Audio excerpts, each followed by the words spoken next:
Good morning and good afternoon, everyone. Thanks so much for joining us today for our Cracking the Code on University Rankings webinar. My name is Amy and I'll be your host for today. And just a few housekeeping notes before we start. So if you're having any trouble with the audio or visual, just let me know in the chat box where you can open from the bottom right-hand corner of your chat window. Just click on the chat bubble to open the chat window to talk to me so I can help you out from there. We will also be using this chat window for Q&A, which we will be doing at the end of the presentation. So just let us know as we go along. If you have any questions, I'll make sure, to have your question with me. So when the presentation is over, we can go through them one by one. And the recording has started for this webinar. So a recording and the presentation, a copy of the presentation will be sent to you, either end of this week or early next week. And for today, we have with us Ayman Akil, our consulting manager who manages the academic and government consultancy team in the Middle East, North Africa, and Turkey. He has more than 12 years of experience in academia, higher education, R&D industry, academia across for cross collaborations, university rankings, and research strategic planning inside universities and research centers. And now I'd like to welcome Ayman to the stage. Thanks a lot, Amy. Good morning, everyone. Good afternoon. Hope you are doing well today. Amy, can you hear me well? Yes, I can hear you well. Perfect. Thank you. So for today's topic, as Amy pointed out, it's basically related to university rankings. If you see the subtitle, we are talking about improving your university global standing. So after all, it's not about the ranking itself. I think the key idea is about the positioning of the very university, the visibility and the reputation of your university. Now, ranking is a major contributor to all of this, as we are going to see later. In case you have questions or so, comments, please write it in the chat, as Amy pointed out, and we'll get back to you later at the end of the session. Amy introduced my background. A really few minutes to spend about Clarivate overall. We say innovators today face major challenges and opportunities. If you notice, and this is becoming more and more recurring, that when we are talking to researchers inside universities, inside research centers, we are saying innovators, not only researchers. And the very difference between them, that the innovator is sort of a researcher who is involved more and more in the innovation life cycle. Is integrated in the economic, on the societal objectives. He's on the innovation agenda, so to say. So it's more than spending time with your research projects.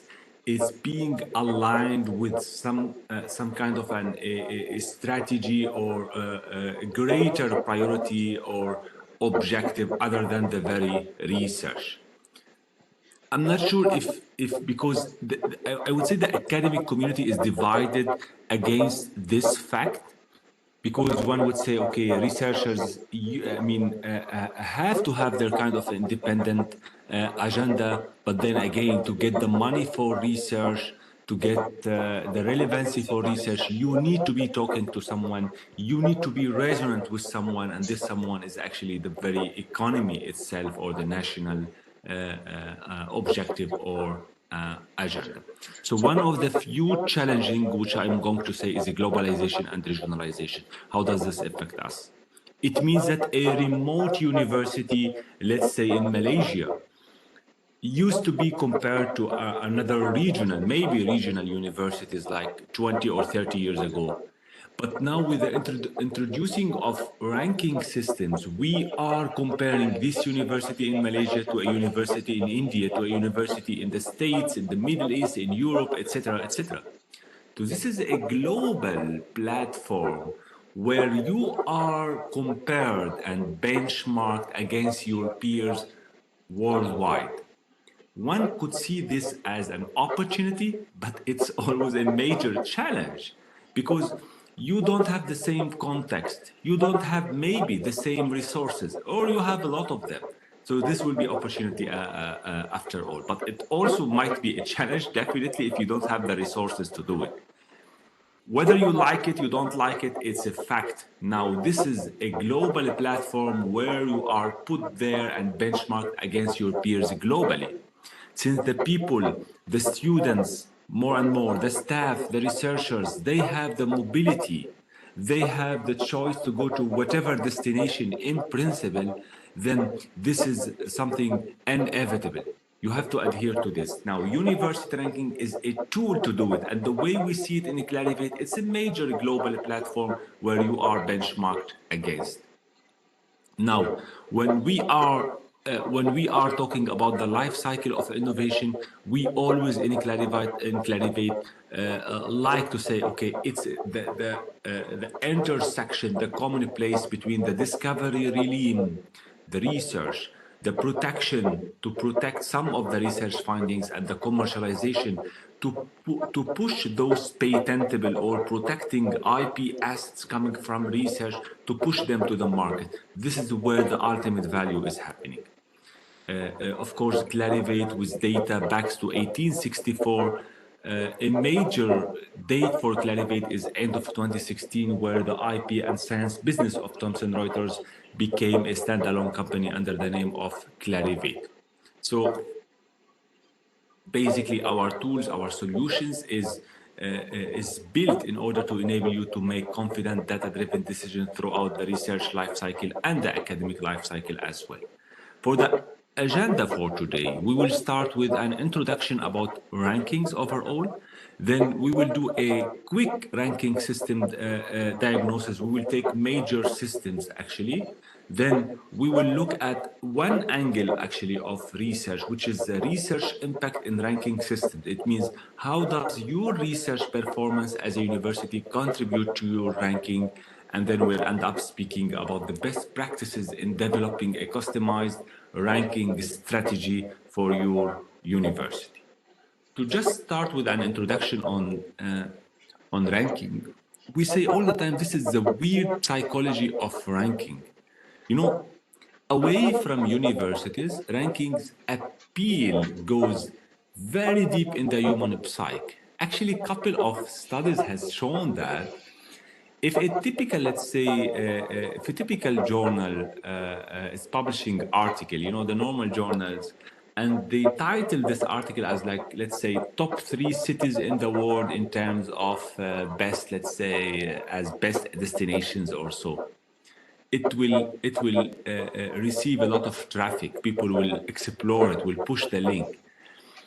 It means that we as humans, we really like rankings. This appeals to us in our psychology. So we are more attracted to whatever title which is offering us some kind of ranking away from the actually subject of this ranking. Now the question comes, does academic eliteness, because after all, academics, they are university leaders, lecturers, researchers. They are some kind of elite, if we can speak about this. Does this eliteness stop such appeal? This is a big question. I don't claim that I have to the answer to this, but I have some kind of a hint. If we let go the ranking part and we speak about reputation, does it matter for students and skilled staff a reputable university, or it doesn't matter? Actually, a study made by Terry Gatfield and his colleagues, it says that the prestige is often more important than its actual quality because it represents the perceived excellence of the institution. In a nutshell, I mean, if you go through this study, it really matters. The prestige matters for students and staff, and we are going to see more of this later on. Now, if you are going to build the prestige, for example, there are 3 different concepts. And unfortunately, the scope of the webinar today is really beyond covering those topics. We will shift towards ranking. But just to introduce the 3 concepts, there is the concept of image, which is so to say, it's flashy or speedy or quick image which you will get out of a university or perception. Now, the reputation actually it's something more recurring than an image, and then you end up by building the brand, which I would say, according to a lot of research, the brand is the most sustainable reputation which you can get. And this is the ultimate objective. You need to build the brand of your university. I mean, of course, if you are thinking about this, you shouldn't just, I would say, really shoot high and say, okay, I need to build the brand of Stanford or Harvard or Cambridge or whatsoever. I mean, this is a brand, of course, well-established brand, but you can always build your own brand in your own niche of academics or research or whatsoever. So in a nutshell, those concepts are pretty much super important in order to build the reputation or reputation strategy. Now, coming back to the statistics, coming back to the ranking, I would say ranking is somehow, I mean, using statistical tools, right? Like counting the number of research, publications, citations, surveys, etc., right? Then the very science of statistics is really, I mean, I would say it's really tricky, right?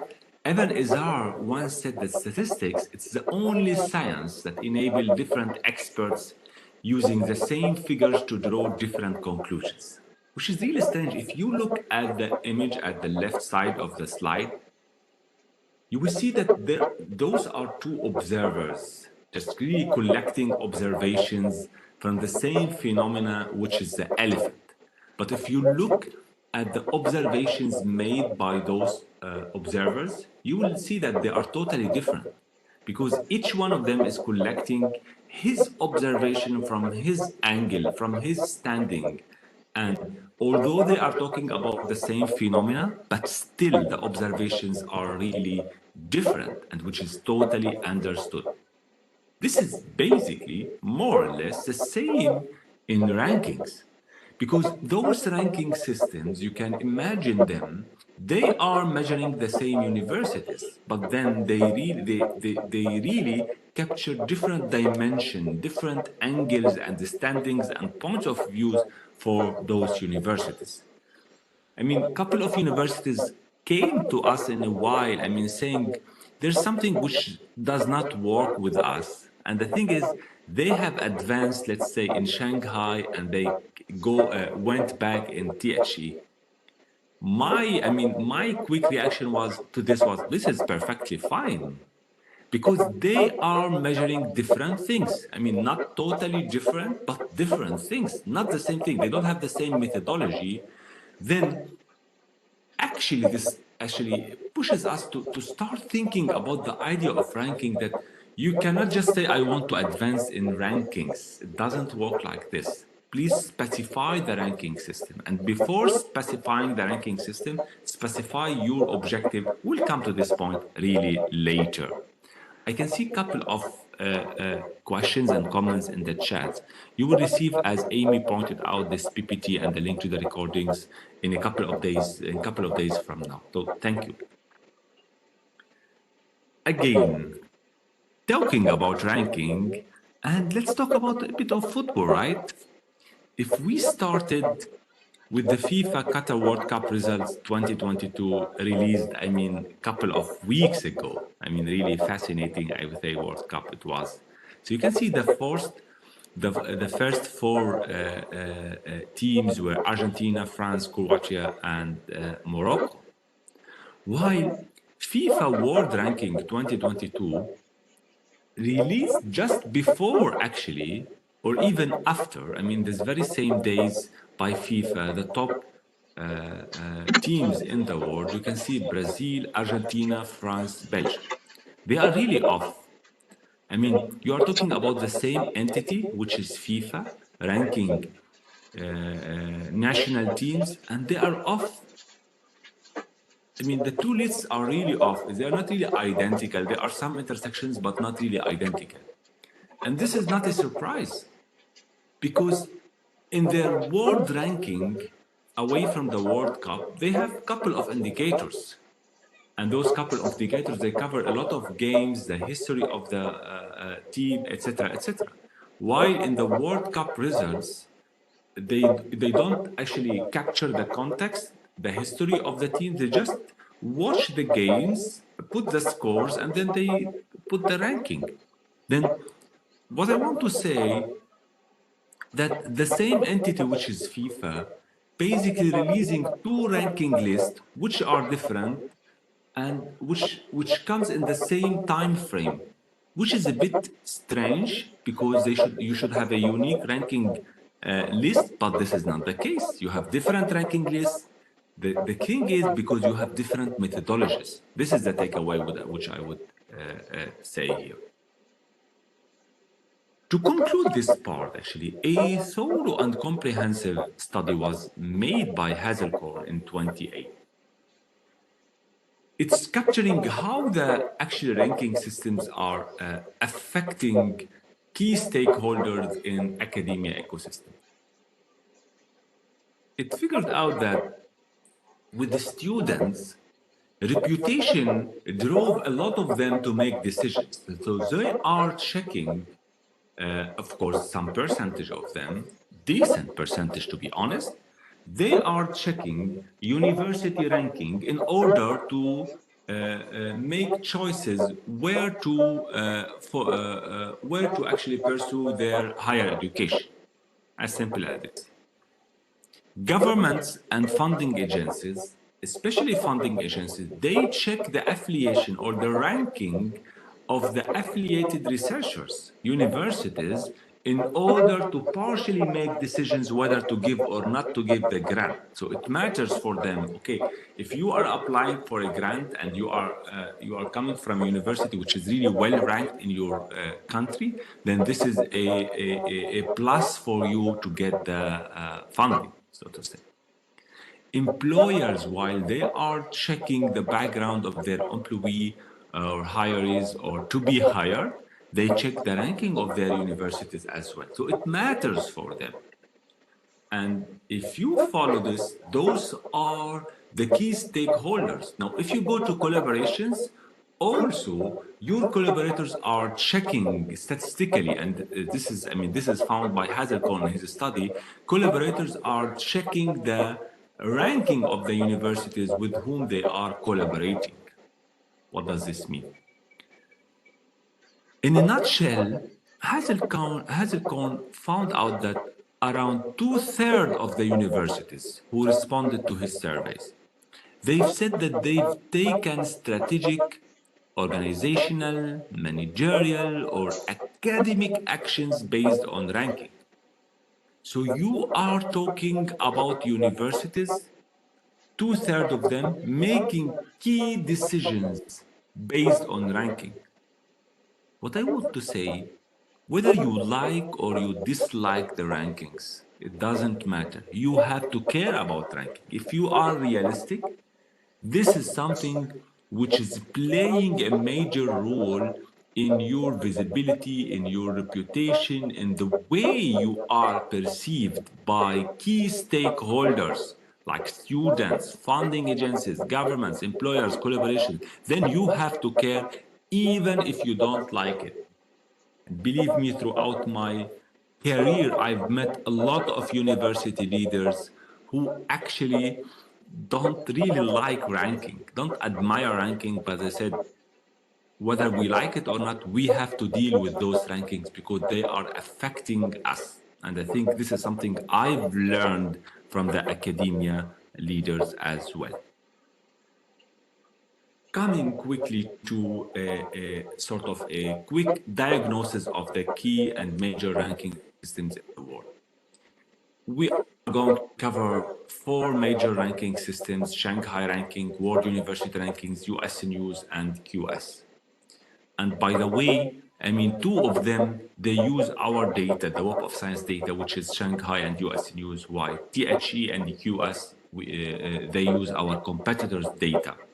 Now, we work with a lot of universities actually to build strategies for them to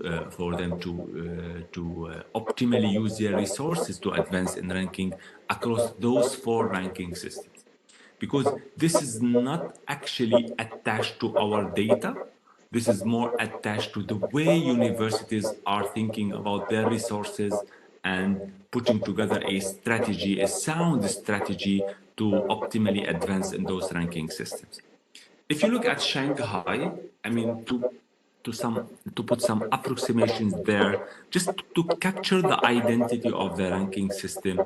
So Shanghai is putting around 40% on the quality of faculty and 40% on the research output, per capita performance and the quality of education, 10% each.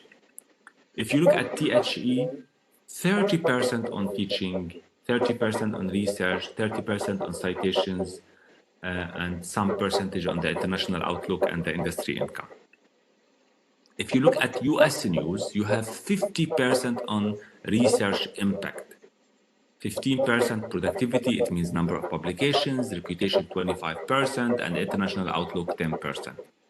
If you look at QS, you have 40% on academic reputation, 10% employer reputation. You can see it's really 50% on reputation, while in Shanghai it's 0%, nothing there.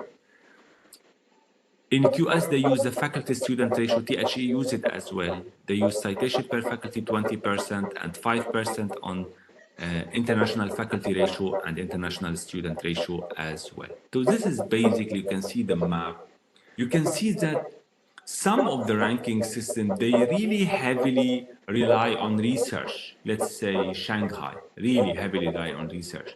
Some ranking systems are more focused on capturing the teaching aspect of the university activities. I would say QS is one of the examples, really heavily on teaching. And this is perfectly fine because, for example, in the US, I've knew a couple of universities who identifies as, we are a teaching university. They don't care a lot about their research. What matters for them is their teaching or learning experience they are providing their researchers and the academic and the students with.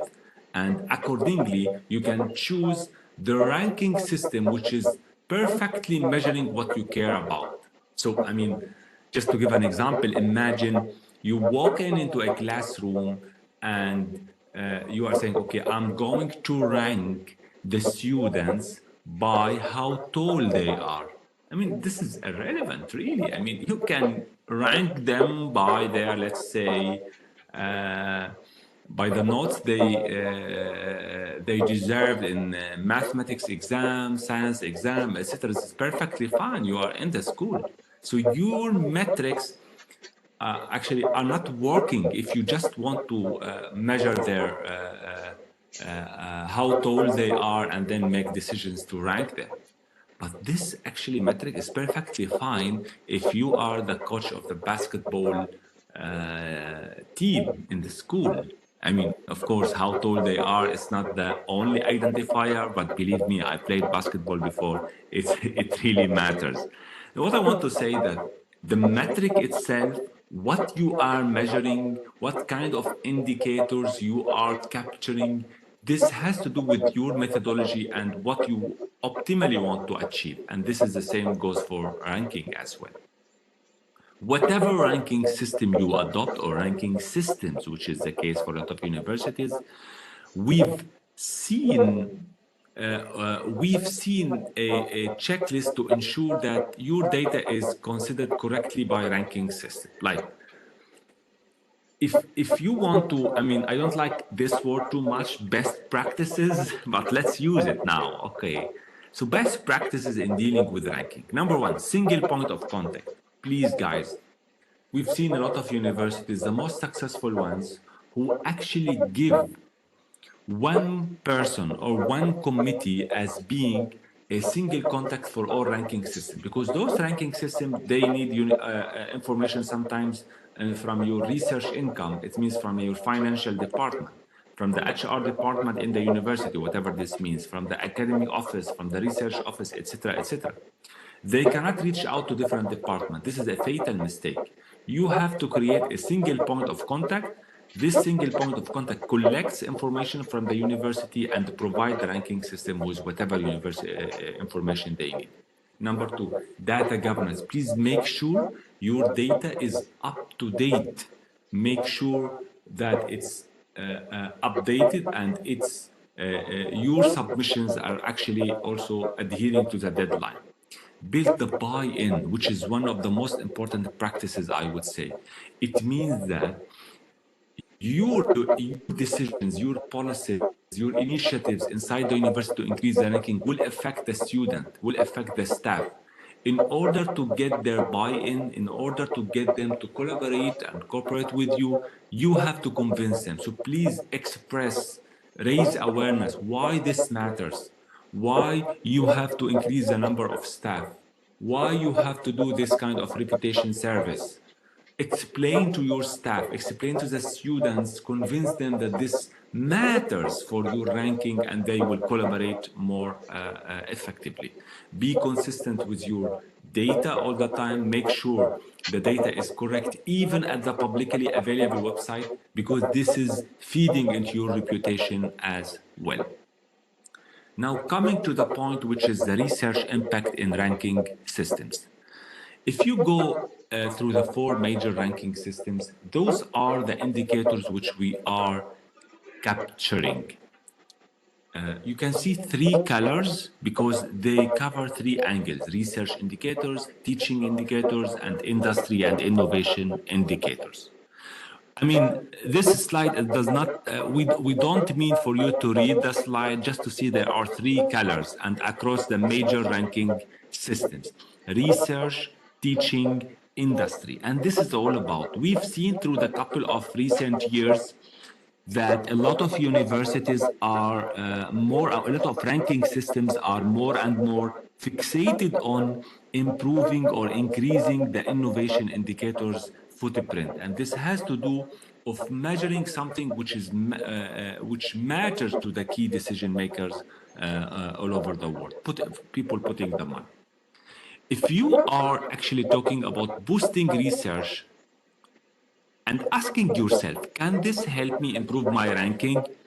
If you go to Shanghai, you can see that 60% of Shanghai indicators are bibliometric research indicators. What's bibliometric? It means the number of citations, the number of publications, the number of highly cited papers, etc., etc. 30% it's research but not bibliometric, and 10% other indicators. If you go to THE, around 40% it's research bibliometric indicators. And 24% are research indicators, but not bibliometric, and other indicators 38. If you eye US News Global University Ranking, 75% are bibliometric research indicators and 25% research indicators. If you go to QS, 20% bibliometric research indicators, 20% research indicators which are not bibliometric, and 60% others. What I want to say, those are not the same. Those are really different ranking systems. If you go from Shanghai to US News to QS to THE, the bibliometric indicators do not have the same presence across all the ranking systems. But overall, the bibliometric research indicators, they have 50% dose of all ranking systems. So 50% dose of the indicators are bibliometric indicators. It means if you can understand your bibliometric research behavior or output, if you can control them, then you can control 50% of the ranking. And this is a lot, believe me, guys. I worked in drafting and designing strategies for a lot of entities away from academia. Having some kind of control over 50% of indicator, this is a lot. If you go we've put together this slide from Web of Science. If you go top 10 ranked universities in, I think this is in THE, from Harvard University to Massachusetts to Stanford to California, Berkeley, etc., etc. Those are the number of publications the last 10 years.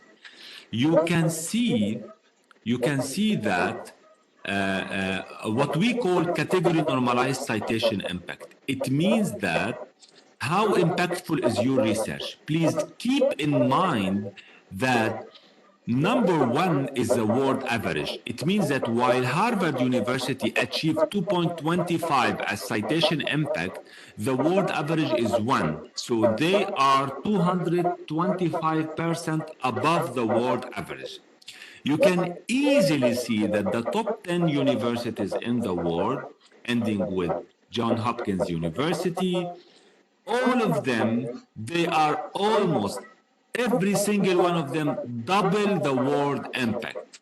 It means that their stagewas ranking in THE or whatever ranking system is correlated with a decent and prestigious research footprint because they have achieved 100% or 200% the world research citation impact. This matters a lot just to see the angle that research is contributing to your ranking as well. If we look at it from the other side, how does your reputation as a university contribute to your ranking? In Shanghai, it's 0% actually. In THE, 33%. US News, 25%. QS, 50%. Across four major ranking systems, those 27% of the uh, indicators are reputation. Still, it really matters a lot. I would say if you are a teaching university, it means that if you are a university where your sole purpose to attract better students and tuition fees, by the way, better scientists, staff, then you would care about reputation. You would say, okay, I need to be well ranked in QS or THE or even US News. But Shanghai is not capturing your reputation. You have to keep this in mind, guys. Now, we ask this question, reputation versus research. We've seen a couple of universities working with this cycle. It means that they start doing reputation activities, social media campaigns, etc., etc. This kind of campaigns, it affects their ranking outcome because it's increasing their reputation and then it's increasing their ranking outcome. The ranking itself is feeding again into their reputation feeding into their ranking, and ranking into their reputation. This is the cycle created by them. We have another cycle. We have universities adopting a well defined strategy and effort. Okay? When they go through this strategy and effort, they increase the performance. And this will increase the ranking. And the ranking will increase the reputation. And the reputation will feed, after all, to refine their strategy and effort after all. Those are two cycles, not totally different, but they are not the same. The first one, the blue one actually on the left, we call unvirtuous cycle. And the right side one, we call the virtuous cycle. Why we do this? Because we need the performance to be driving the reputation, not the other way around. We need your reputation captured by a ranking system, and I mean most of the systems, to be honest, to be coming as an output of your hard work, of your strategy. Because on the left-hand side, there's no real value inside the university. So you are better in ranking theoretically because you increase your reputation. Reputation indicators have 27% percentage dose across four major ranking systems we spoke about, then you will increase theoretically and mathematically your ranking. But what is the value there? While if you go to the virtuous cycle, you are implementing a strategy, you are making effort, you are increasing the performance, and this is the value. So one would think about increasing actually the ranking while increasing and boosting the value inside the university. This is the way it should be done, and I think this is a great learning opportunity for a lot of universities.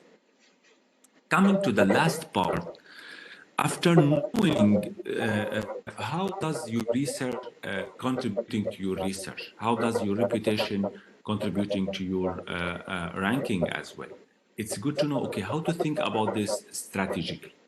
just one comment on one of the questions I saw that we are not going to through a lot of details, not to waste time speaking about the individual indicators. I mean, they are all there really publicly available of ranking systems.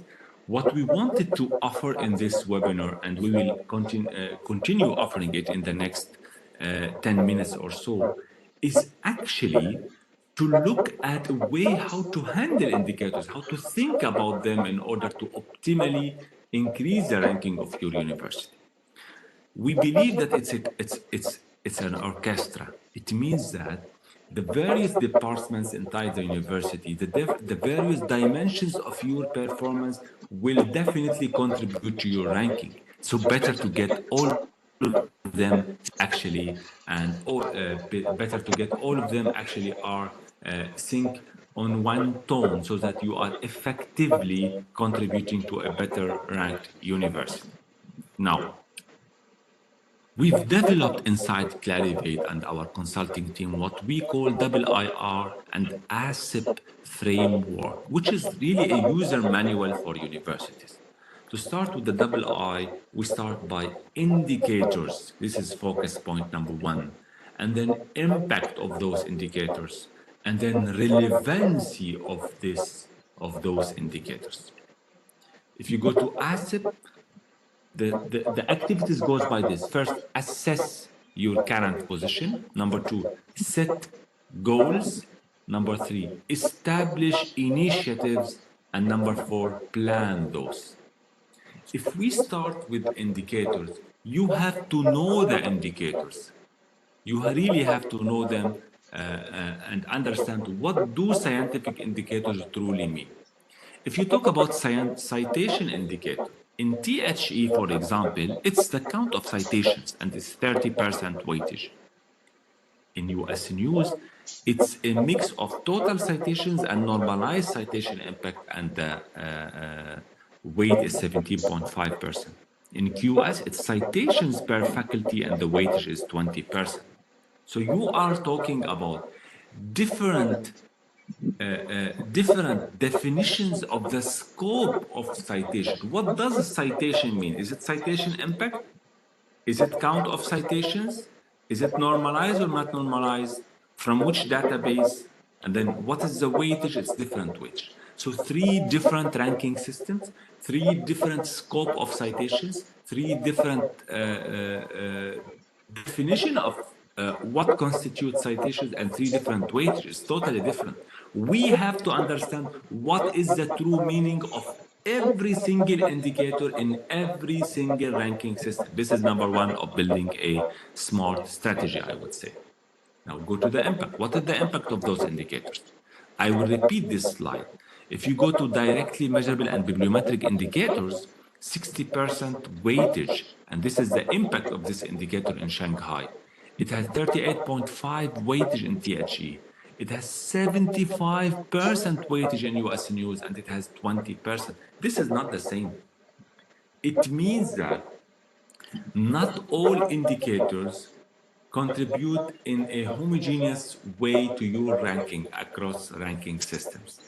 If you boost your ranking, if you boost your bibliometric indicators, it will affect slightly your QS, but it will massively affect your US News global ranking. This is a fact, and we have to understand it. It doesn't mean that for us is US News is better than QS, not at all. It really depends on your university. It really depends on the relevancy. And this is one of the key messages, I would say, of this webinar. This is the relevance. Imagine you are in a situation and you want to increase an indicator which is common between THE and the QS, which is the faculty per student ratio. It means that for faculty per student ratio, it means how many faculty members you have per student. You have two options, mathematically speaking. You can increase the faculty, hire more faculty members, and then you will increase this ratio. This is one way to do it. Another way, okay, drastic, but still valid, is to reduce the number of students. Now, if you speak about a university who actually who are interested in increasing this indicator, they would say, I don't care, either way would work, which is mathematically fine. But it's totally different for university. What does it mean to increase the faculty? Do you have the money to do it? Do you have the position to hire more FTEs, or you don't have? On the other side, what does it mean to reduce the students? Can you, as a public university, ask students to leave, actually decrease the number of students? Maybe this is unimaginable for you because you are serving a societal mission inside your society. You need to contribute to your community. Can you simply say, I want to reduce, I want to subscribe less students in my courses? This is a big challenge, I would say. The relevancy actually here, just to go back to this one, for us, it seemed, and for a lot of universities actually, there's no right and wrong here. I mean, you can opt to increase faculty, you can opt to reduce it. It's up to you, up to what is relevant to you, what matters for you. Then the key finding we found here that the starting point all the time for all the rank of thinking about ranking is the university context objectives. What matters for you, what dimensions of your performance, this is number one. And then who is capturing this kind of dimension of performance? Is it Shanghai? Is it THE? Is it QS? And this is how you build the relevancy. If you go with the assessment exercise on the ranking, number one, you have to say, okay, to ask yourself where I am standing now currently. If we're taking Shanghai about the let's say the number of publications, science citation, or social sciences, you can see where I am standing now. Where is my current position in ranking or in research? It really matters a lot. Because now, if you ask yourself this question and if you do your homework, you'll say, okay, I am in position A. If you know your position A, then you can say, okay, I want to head to B. I am able to set realistic goals because I know my current position. I've done the assessment and benchmarking exercise. So we allocate position A, then we can set realistic goals. And the goal would be, for example, I want to enter Shanghai ranking system. I'm not still in Shanghai. It should be a clear target. Within the next 3 years, it should be within clear time frame. Of course, this is only exemplary, right? It means that within 2 years, because of course Shanghai is going back 1 year, I aim to increase my publications in Science Citation Index expanded by 50%. And I aim to increase my publication in Social Science Citation Index by 70%. This is the targets for me, which is translated. So again, I assess and benchmark myself, and then I set realistic goals and I translate them into targets. But then again, the universities will advance, you extrapolate your positions, and then you allocate your targets. Now, if you say, I want to increase my publications by 50%, this is only a goal. How to set forth this goal, how to implement it? You have to set initiatives.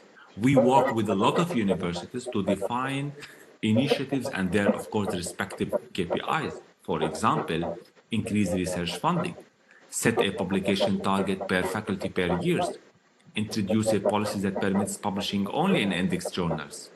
I mean, of course, you can talk about a lot of initiatives here. This is, I mean, totally fine. And every initiative and policy it should be captured and should be managed and governed, I would say, by a set of KPIs or a single KPI, all of them contributing to this. Now, the last part would be the planning of this. Of course, every initiative should be planned well. Usually, you have one guy heading each initiative and reporting to the ranking committee or ranking staff or the leadership overall. Of course, all the initiatives are governed by the KPIs. This is only really exemplary.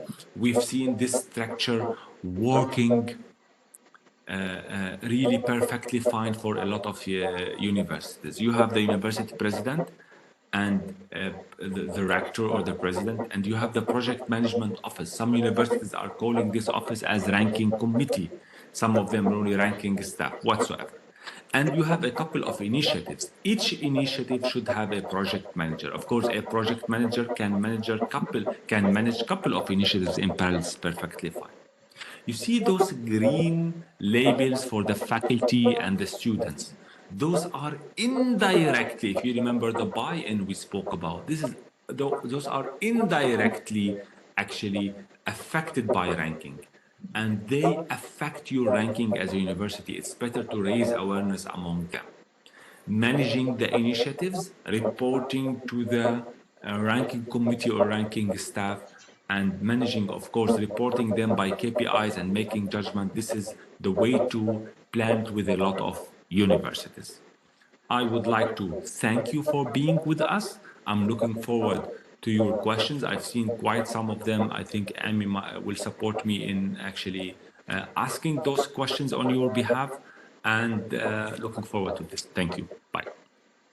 Thanks so much, Ayman. That was a great presentation. And indeed, it actually got a lot of questions. And one of the most popular questions that was asked was basically regarding your slides and the recording. So, as I've mentioned a few times, we will be sending out the recording and the slides near the end of this week or early next week. So, just to answer that popular question that came up.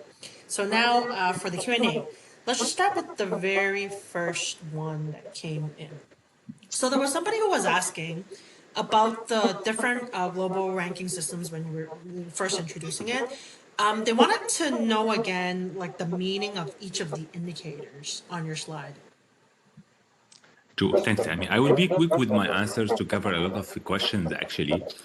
I've hinted to this, Amy. I said I didn't want to go through the details of the meaning of everything in the indicator, but I promise you something, that when I share the slides with you, I will include a couple of slides on each of the ranking system, and those slides will actually elaborate on the true definition of each of the indicators. I think this will solve the problem, because each set of ranking system has like 10, 12 indicator, and we don't have the time to go through each single indicator and explain it, but I will share something with the slides. Perfect. That would be great for our attendees. Okay, so the next question is, so the speech is informative. Many thanks. So, to what extent would several rankings harness the objective values, since the same university could have significantly different global standing according to the different ranking systems? True. True, I agree with this statement, and I've seen a couple of universities. I mean, recently we've met with a university in Europe. They said, "Look, we are well ranked in US News, but we don't care about it. We need QS." I mean, of course, we are Clarivate. We are the Web of Science. QS is not using our data, but still it's relevant to them. And the guy is super smart, because he told me, look, Ayman, this is what I care about. This is my objective. And if you look at the indicators, she has done actually her homework. And she said, this is the ranking system capturing my performance, which matters to me. Then I really care about this ranking system. In a nutshell, ranking systems, they are all valid as long as you are measuring from your angle, from your objectives. When we walk into universities to build a strategy, to partner with them to put together a strategy, we start by the question, what do you want to achieve? Let me know your vision, your mission, your objectives, your standing point, your priorities, and then we'll talk about ranking systems. Perfect. Thanks for that. And the next one I see here. Can you talk about the relationship between accreditation and ranking? There is some kind of relation. I mean, mostly accreditation, it's more like technical to a specific program, because you don't, of course, accredit a university, you accredit a program inside a university. There is some correlation. Accreditation is helping a lot of universities to achieve actually the reputation, and the reputation is feeding into their ranking. This is well known. I've seen, especially in engineering, in business, students care more about accreditation, especially with MBAs and such programs, more compared to rankings. But overall, for universities leadership, they are really focused on ranking, I would say. Perfect. Thank you for that.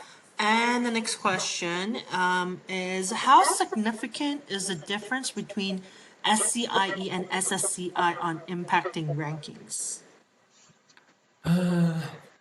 If you see Shanghai give a double weightage for publication in social sciences, which is SSCI, compared to the Science Citation Index expanded. So it's more significant to publish in social sciences. But then again, to be realistic, more, I mean, most, maybe 90% of the publication of a typical university is coming from Science Citation Index expanded, and this is a fact. This is for Shanghai. For other ranking system, they just count publications, right? They don't differentiate between them. Thank you, Ayman. Okay, and the next one. So this participant said, in Indonesia, university rankings are key performance indicators. So there are several publishers who also publish these ratings, and they all have different formulas to calculate the rank. Is there any specific strategy for increasing rankings of all kinds of ranks? And is there like a key indicator that should be fulfilled to, go up to the top of that ranking? I guess, I mean, this is a webinar question. It means that we really need another webinar It's to a more tackle this. in-depth one, yes. Yeah, but I would say, I mean, a smart question though, really.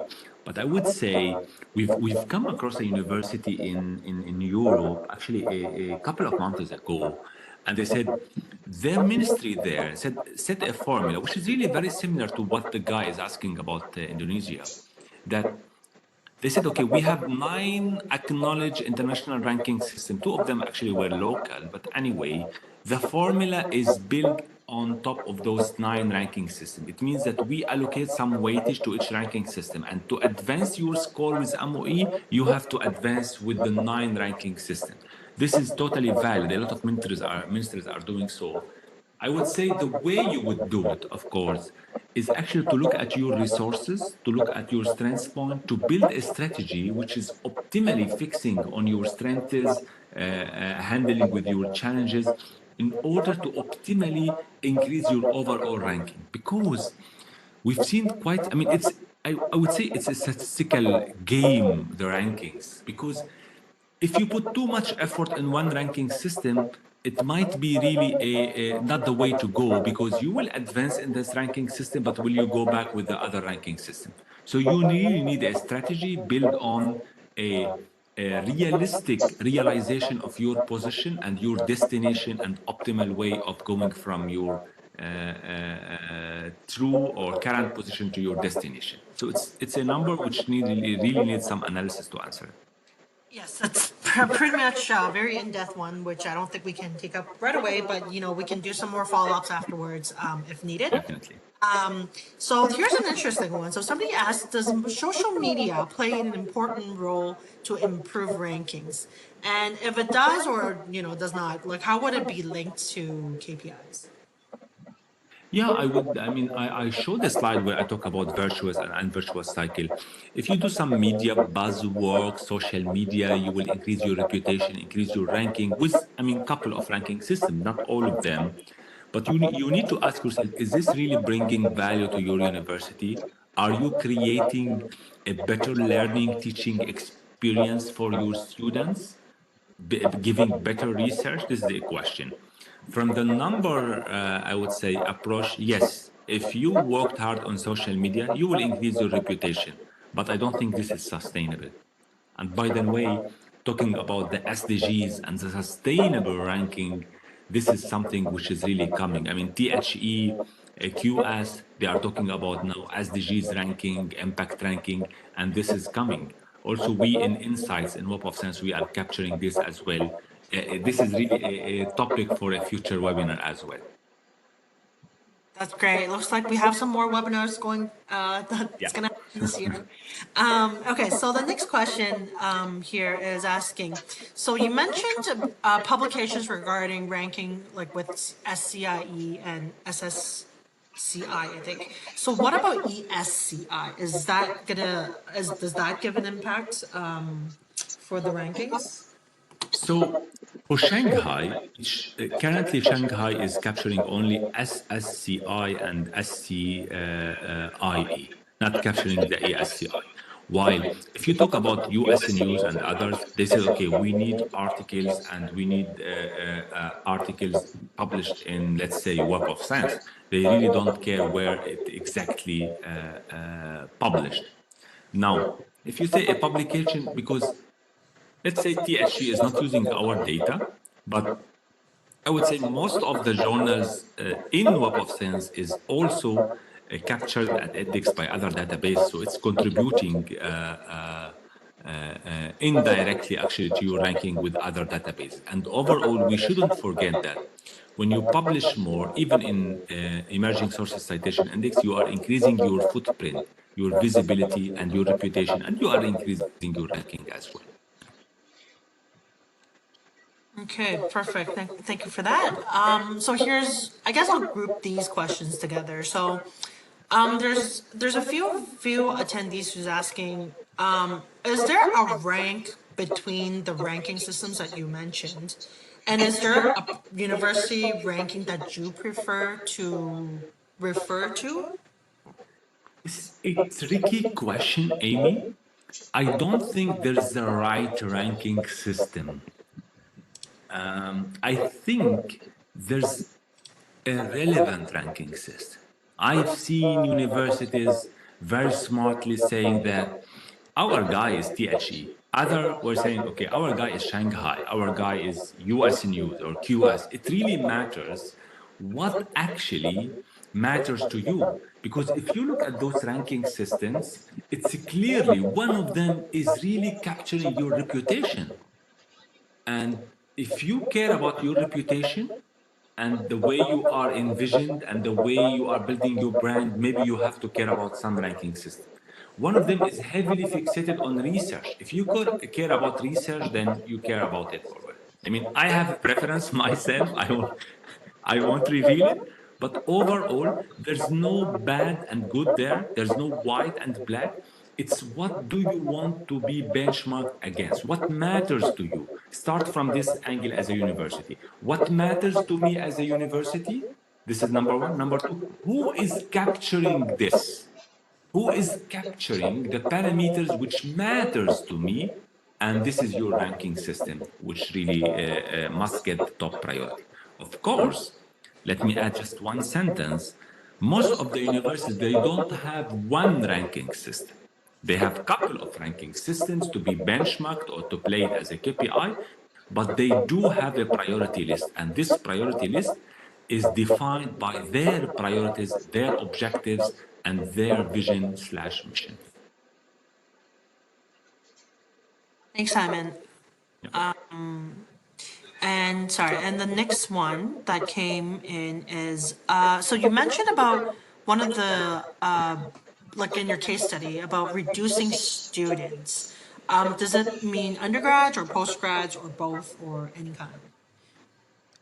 Actually, it's overall. I mean, those are the students. But I said you have this indicator, staff per student. You can increase the staff, you can decrease the students. The undergrad students, for example, it's up to you as a university. Of course, if you ask me, 90% of the universities will increase the staff. I mean, this is the way to do it. But I can imagine a situation where you have to decrease the students as well. The key point was there that you can do it mathematically both ways, increase the staff or decrease the students. The way you are going to do is depends on what is relevant to you, what matters to you. It's not only about mathematics, it's also about your standing about this.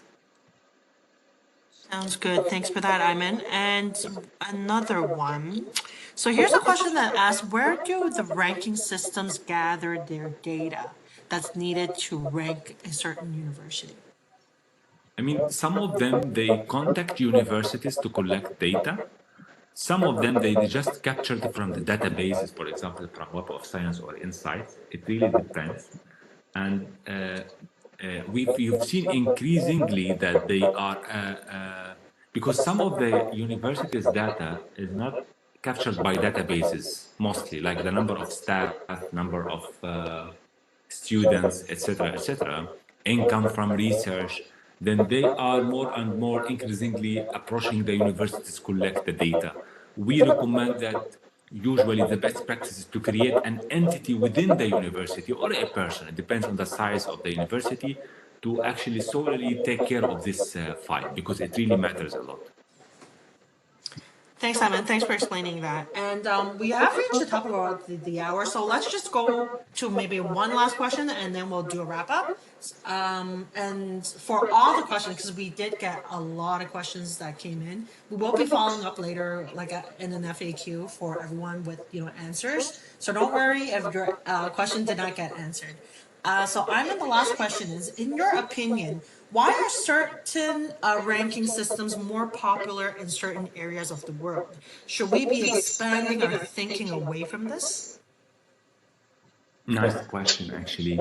There's a lot of reasons. I mean, some of them, they are simply historical. I mean, historically, you can find that some regions, they really care about a specific ranking system, right? But overall, it's really advancing everything. So nowadays, more and more ranking systems, because if you think about the ranking systems, they also think that we should be relevant. We should be capturing what matters for universities. Now, this is why they started measuring the SDGs, Sustainable Development Goals. This is why they started measuring the impact, the societal impact of universities, and the innovation side, which is really matters a lot for the funders and for the taxpayers funding the public universities. Coming back to the question, I would say we should always expand our horizon. We should start by the question, what is our priorities? And then what is our set of priorities?